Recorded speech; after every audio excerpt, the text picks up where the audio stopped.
सबसे पहले डिस्क्लेमर दोस्तों, स्टॉक मार्केट में रिटर्न्स कभी भी गारंटीड नहीं होते हैं। लेकिन यदि आप प्रॉपर तरीके से रिसर्च करें, एनालिसिस करें, तो मार्केट में एक एज जरूर मिलता है। लेकिन रिस्क मैनेजमेंट को इग्नोर नहीं किया जा सकता। नमस्कार दोस्तों, मैं हूं डीके सिन्हा। इस हफ्ते मार्केट में काफी इंटरेस्टिंग डेवलपमेंट हुए हैं और मैं आपको एकदम इजी लैंग्वेज में समझाने वाला हूं, स्टेप बाय स्टेप। तो चलिए शुरू करते हैं। Market performance this week. सबसे पहले मार्केट परफॉर्मेंस को देखते हैं। निफ्टी 50 इस वीक 1.51% ऊपर गया, जबकि लास्ट वीक में तेजी थी 1.29% की। लेकिन इंपॉर्टेंट बात क्या है दोस्तों, लगातार 2 वीक मार्केट बुलिश रहा, यानी निफ्टी 50 बुलिश रहा। निफ्टी टोटल मार्केट इंडेक्स की बात करें तो वो भी ग्रीन में था, 1.55% की तेजी थी और पिछले वीक में तेजी थी 1.66% की। तो हल्का सा मोमेंटम कम दिखा, लेकिन डायरेक्शन पॉजिटिव था। बैंक निफ्टी भी 1.28% की तेजी के साथ क्लोज हुआ, जबकि लास्ट वीक में सिर्फ 0.86% की तेजी थी। तो दोस्तों, क्लियर है कि ब्रॉड मार्केट में मोमेंटम बना हुआ है। और सबसे अच्छी बात क्या है, बैंकिंग स्टॉक्स भी मार्केट को सपोर्ट कर रहे हैं। Sector performance this week. अब देखते हैं सेक्टर के परफॉर्मेंस को। निफ्टी आईटी सेक्टर सबसे ज्यादा चमका इस सप्ताह, 4.26% की तेजी। और याद कीजिए, पिछले हफ्ता ये गिरावट के साथ बंद हुआ था, 1.55% की गिरावट थी। मतलब एकदम सॉलिड कमबैक। निफ्टी ऑटो पिछले हफ्ता स्टार परफॉर्मर था, 5.45% की तेजी थी। इस हफ्ता नॉर्मल हो गया, लेकिन फिर भी 2.07% की तेजी थी। निफ्टी फाइनेंशियल सर्विसेज में भी काफी बड़ी तेजी थी, 1.83%। आपको यह जानना जरूरी है कि फाइनेंशियल सर्विस सेक्टर का वेटेज निफ्टी 50 में सबसे अधिक है। एफएमसीजी और ऑयल एंड गैस सेक्टर में भी हल्का पॉजिटिव मोमेंटम था, यानी इस हफ्ते clear out performance IT sector ने दिया। लेकिन पिक्चर अभी बाकी है दोस्तों। और हाँ, अगर आपको वॉल्यूम का रोल समझना है तो एकदम फ्रेश वीडियो मिस मत कीजिए। Zero to hero 2.0 episode number 23, volume never lies. Volume झूठ नहीं बोलता है। लिंक डिस्क्रिप्शन में दिया गया है, मिस मत कीजिएगा। और डायमंड मेंटरशिप क्लब के मेंबर्स के लिए एक एक्साइटिंग खबर है। और वो खबर क्या है, हम शुरू कर रहे हैं एक advanced RSI trading series inspired by John Hayden की फेमस किताब से। ये सीरीज सिर्फ डायमंड क्लब मेंबर्स के लिए उपलब्ध होगी। Market sentiments. चलिए अब सेंटिमेंट इंडिकेटर्स पे एक नजर डालते हैं। मार्केट मूड इंडेक्स, जो निफ्टी 50 के फियर एंड ग्रीड एस्पेक्ट को इंडिकेट करता है, वो पिछले हफ्ते 40 पर था, यानी फियर जोन में था। इस हफ्ते 55 पे आ गया है, यानी ग्रीड जोन में अपने कदम को उसने डाल लिया है। साथ ही विक्स की बात करें, जो वोलाटिलिटी दिखाता है, 10.12 पे आ गया है, लगभग 6% की गिरावट। अगर आप स्टॉक मार्केट के बिगिनर हैं तो इस एस्पेक्ट को अगर मैं सिंपल भाषा में समझाऊं, जब मार्केट ग्रीड मोड में होता है और वोलाटिलिटी लो होती है, जो आज की सिचुएशन है, तो कॉम्प्लेसेंसी आती है। मतलब लोग ज्यादा कॉन्फिडेंट हो जाते हैं और ऐसे वक्त में रिस्क मैनेजमेंट और डिसिप्लिन और भी इंपॉर्टेंट हो जाता है। Macro updates. मैक्रो न्यूज भी काफी इंपॉर्टेंट थी। फिच ने इंडिया का जीडीपी आउटलुक FY26 के लिए 6.9% कर दिया है, क्योंकि Q1 में इंडिया ने ग्रोथ दिखाई 7.8% की, पिछले 5 क्वार्टर्स का फास्टेस्ट ग्रोथ। लेकिन वार्निंग भी दी गई है, यूएस टैरिफ्स और ग्लोबल हेडविंड से मोमेंटम थोड़ा प्रेशर में आ सकता है। एक और रिपोर्ट कहती है कि जीएसटी सिंप्लीफिकेशन से, जो जीएसटी रिफॉर्म 2025 का है, उससे लगभग ₹50,000 डिमांड में ऐड हो सकते हैं। यानी एक तरफ ग्लोबल अनसर्टेनिटी है और दूसरी तरफ डोमेस्टिक डिमांड और रिफॉर्म्स सपोर्ट कर रहा है। बॉटम लाइन, इंडिया की इकोनॉमी अभी भी रिजिलियंट है। इंस्टीट्यूशनल एक्टिविटी, चलिए इंस्टीट्यूशंस की एक्टिविटी पे एक नजर डालते हैं। फॉरेन इंस्टीट्यूशनल इन्वेस्टर ने पिछले 30 दिनों में सेलिंग की है 41,000 करोड़ के आसपास, लेकिन डोमेस्टिक इंस्टीट्यूशनल इन्वेस्टर ने उससे ज्यादा बाइंग की है 77,000 करोड़ की। सिंपल भाषा में बोले तो फॉरेन इन्वेस्टर प्रॉफिट बुक कर रहे हैं, लेकिन डोमेस्टिक इन्वेस्टर जैसे म्यूचुअल फंड्स और इंश्योरेंस कंपनीज भरपूर सपोर्ट दे रही है मार्केट को, और इसी वजह से मार्केट में अपना मोमेंटम बनाए रखा है।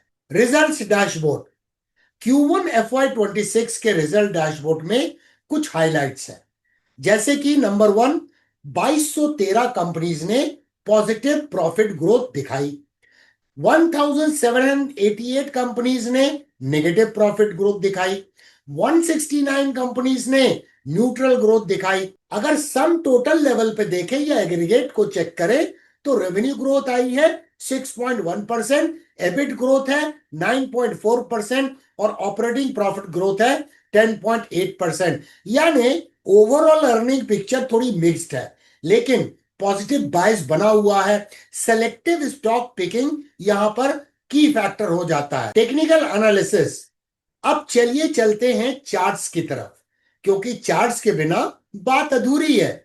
निफ्टी 50 को चेक करते हैं, प्राइस एक्शन को समझते हैं, सपोर्ट एंड रेजिस्टेंस को निकालते हैं और सिमिलर टाइप की एनालिसिस करेंगे निफ्टी टोटल मार्केट इंडेक्स और बैंक निफ्टी पे। और don't forget, sector of the week कौन है? निफ्टी आईटी सेक्टर, उसे कैसे छोड़ सकते हैं, उसकी भी एनालिसिस करेंगे। Let's start with this stock market 101 video.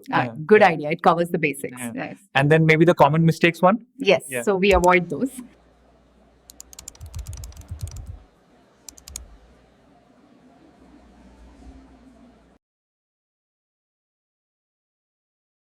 ये निफ्टी 50 का वीकली प्राइस चार्ट है। सबसे इंपॉर्टेंट ऑब्जर्वेशन क्या है दोस्तों, कि यहां देखिए मल्टीपल सपोर्ट है जहां पे प्राइस ने सपोर्ट लिया। जब ये मेजर करेक्शन हुआ, निफ्टी ने जब ऑल टाइम हाई बनाया था सितंबर 2024 में, वो कितना था? 26,277.35 का, और उसके बाद में ये गिरावट देखी गई। तो यहां पर ये अगर ऑल टाइम हाई बनाता है तो ये काफी बड़ी डेप्थ है, और ये हाइट को अगर यहाँ ब्रेकआउट करता है तो फिर निफ्टी में काफी बड़ा मोमेंटम डेवलप होने की संभावना है। गारंटी तो कुछ भी नहीं होती है मार्केट में, लेकिन संभावना बनती है कि इस रेंज का ब्रेकआउट होगा। अब यहाँ पर देखें, बैक टू बैक 2 वीक तक यहाँ पर बुलिश कैंडलस्टिक पैटर्न बनी है। इंपॉर्टेंट क्या है, प्राइस जो है EMA 21 के ऊपर में ट्रेड हो रही है। अब रेजिस्टेंस कहाँ मिलेगा? यहाँ देखिए प्राइस का ब्रेकडाउन था, और इस जगह पे ध्यान से देखिए तो ये रेजिस्टेंस एरिया है, इसका सप्लाई एरिया है, और ये काउंटर ट्रेंड लाइन, प्राइस का रेजिस्टेंस, ये भी इसी जोन में आ रही है। तो करीब आप समझिए 25,350 से 25,500 का जो जोन है, वो जब तक निफ्टी नहीं निकालता है तब तक जो ऑल टाइम हाई है उसके ऊपर जाने की संभावना थोड़ी सी कम नजर आएगी, लेकिन उसके बाद प्रोबेबिलिटी बढ़ सकती है। इसके अलावा इंपॉर्टेंट कहाँ है, सपोर्ट कहाँ है? तो आप देखिए ये इंपॉर्टेंट कंसोलिडेशन बैंड है जिसको निफ्टी ने निकाल लिया है लास्ट वीक में। तो अब ये जो जोन है अराउंड 24,800 से 24,950, ये इसका डिमांड एरिया बन गया है। अब अगर हम डेली प्राइस चार्ट में देखें तो कहीं ना कहीं निफ्टी अब थोड़ा सा रेजिस्टेंस के पास पहुंच रहा है। देख सकते हैं आप, यहाँ प्राइस का रेजिस्टेंस है, ये प्राइस का रेजिस्टेंस है, तो ये सप्लाई एरिया है, और ये एक तरह से डबल बॉटम है, ये डबल बॉटम का अपेक्स भी है। कैंडल गैप अप ओपनिंग हुई है, ये सेकंड गैप है, ये दिमाग में रखना होगा। एक गैप यहाँ बना है और एक गैप यहाँ बना है, तो कहीं ना कहीं हम एग्जॉशन देख सकते हैं आने वाले वीक में। पर इसका मतलब ये नहीं है कि कोई बेयर मार्केट की शुरुआत होगी। एक करेक्शन और पुलबैक की संभावना बन सकती है, जो ये शायद गैप को फिल करे।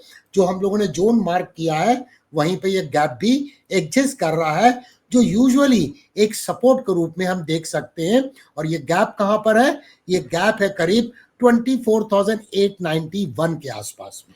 अब ये निफ्टी टोटल मार्केट इंडेक्स है, इसमें भी देखिए डबल बॉटम है, डबल बॉटम का ये अपेक्स है और ये स्मॉल बॉडी कैंडल बन रही है और यहां पर ये जो सप्लाई एरिया है, ये कंसोलिडेशन बैंड अपने आप में एक रेजिस्टेंस के रूप में साबित होगा। और ये प्राइस उस समय कब कंसोलिडेट की? जुलाई के महीने में ये कंसोलिडेशन हुआ है। तो कहीं ना कहीं लॉस ऑफ मोमेंटम हम देख सकते हैं।